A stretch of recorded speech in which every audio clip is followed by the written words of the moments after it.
priest was out for a walk one day and bumped into a parishioner he hadn't seen in church for some time. And this was before COVID. So the priest stopped and talked to the man, and in the course of the conversation he said, "You know, Bill, I could be wrong, but I think it's some time since I've seen you in church." Well, Bill wasn't at all flustered by the pastor's question. He said, "Well, Father, truth be told, it's the music at church that keeps me away." "The music?" asked the priest. "I don't understand. We have a very talented organist and an excellent choir. I think they do great work."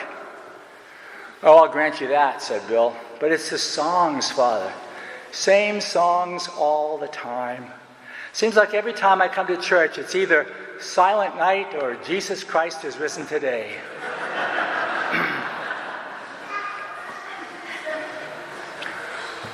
I'm not telling you that story to flush out the Christmas and Easter Catholics here. I'm telling you that story so that all of us can hear it.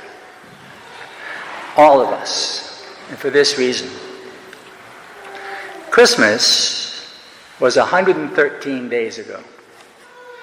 Remember Christmas? Remember singing Silent Night? Remember folks saying how great it would be if we could keep the Christmas spirit all year long? Well, how did that work out for us? What difference has celebrating Jesus' birthday last December, what difference has that made in our lives over the past 4 months? Or did we pack away our Christmas spirit along with the artificial tree and the lights and the ornaments? Maybe when we went to the mall to return a few gifts, we exchanged our Christmas spirit for more mundane realities, moods, and desires, and pretty quickly went back to business as usual. And please know, I'm not pointing a finger at you. I'm not sure how much of my own Christmas spirit made it as far as New Year's Day. And now it's Easter. So what will you and I make of Easter?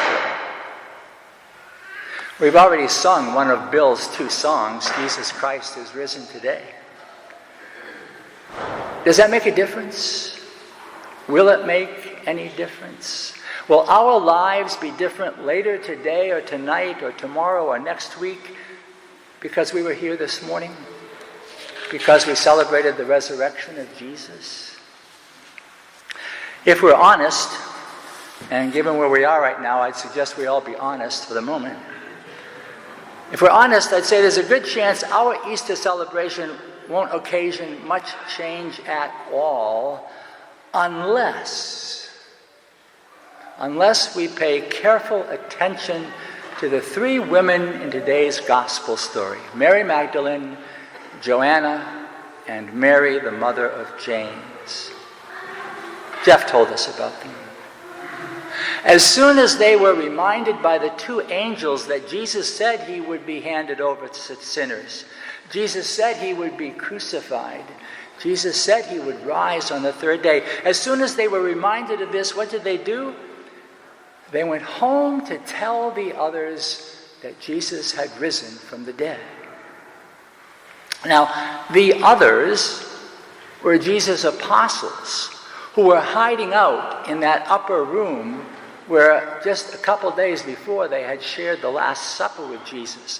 They were hiding out in fear that they might be handed over and made to suffer as Jesus had. Only these 3 women in the group had the love, the faith, and the courage to visit the tomb where Jesus had been buried and to go back home and spread the good news. And the apostles' response? They thought it was nonsense. Now, if you're following me here, you might start feeling a little uncomfortable. You see what I'm setting us up for here? By our coming to prayer this morning, we've been to the empty tomb. We've been reminded that everything Jesus said happened. We've been reminded that he rose from the dead. And now it remains for you and me to go home and tell the others. I believe that unless you and I do this, by probably lunchtime tomorrow, we will have forgotten Easter and the peace and the joy of this day. And we will have traded in our Easter celebration for the more mundane realities and moods and desires of our everyday, and we will have returned to business as usual. If you and I don't think that the news of Jesus rising from the dead is nonsense, then how can we as his followers fail to spread the news of his resurrection, of the promise of life even in the face of death, the promise of peace when an innocent nation is being brutally savaged, the promise of justice when even public servants abuse their office, the promise of healing when our own personal wounds are deep and raw, the promise of refuge, shelter, and food for the poor, even when those who have more than they need keep it for themselves. The promise of hope, even when all hope seems lost. The news of that promise and its peace rests on the faith and the witness of those three women, Mary Magdalene, Joanna, and the other Mary. They are the linchpin in the story of the resurrection. On them hinges the news that Jesus lives. And now the news of that promise and its peace rests on you and me. That promise and that peace live in Jesus, risen today on April 17th, 2022, as surely as on the first Easter more than 2,000 years ago.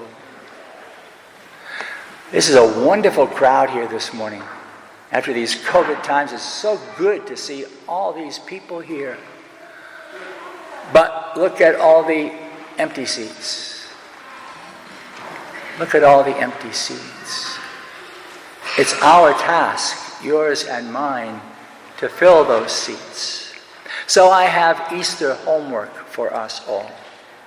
If we believe that the child whose birth we celebrated last Christmas grew up to be a mature human being, preached a gospel of peace, suffered, died, and rose again, then we are charged with sharing that news with others.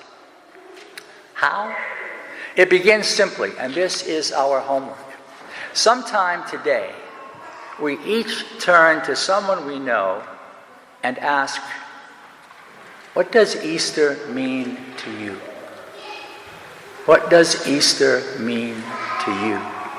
And if that's too bold a question to put to somebody, you can start by telling the story I told you about Bill and his pastor as a way of getting into the topic. Hey, it worked here, right? It got us this far. When you ask somebody, what does Easter mean to you? Be prepared for the possibility that the first response you might get will be this. How about you go first? What does Easter mean to you? So we need to be ready to talk about that ourselves. Even if we begin with, I'm not sure. I'm trying to figure that out. So maybe our Easter homework begins with asking the question of ourselves as well as of others. Whatever you and I might think about the Catholic Church, whatever we might think about the Church's teachings and rules, whatever we may think about the Pope or the bishops or the local priest, all that is secondary to what we think and we believe about that child born on Christmas, who grew up to be Jesus, who gave his life for us on the cross and rose from the dead, with the promise of peace forever.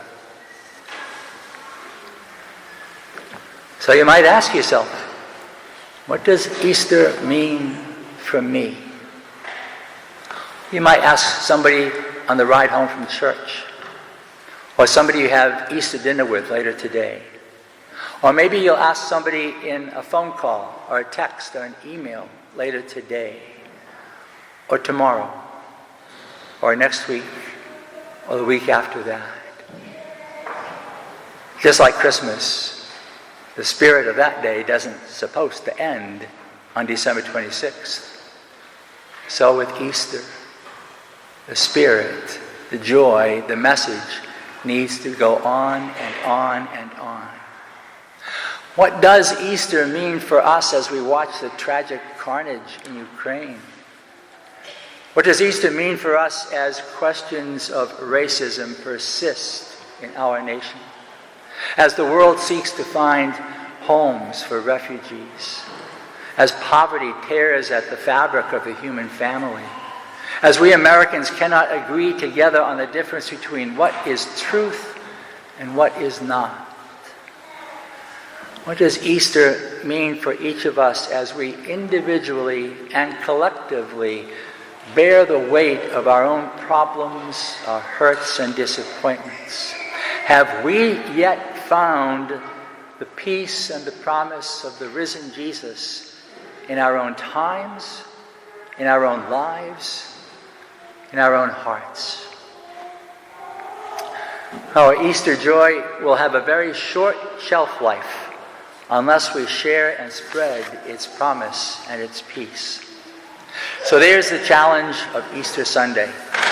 We've come to the tomb here, and we've heard once again that Jesus rose from the dead. He lives among us, and his promise is peace. We have two options. We can dismiss this as nonsense, or we can take it to heart and go home and tell the others. For the moment, we'll go first to the altar in the shadow of the cross of Jesus. And at his table, he will rise again and join us in the sacrament of the Eucharist.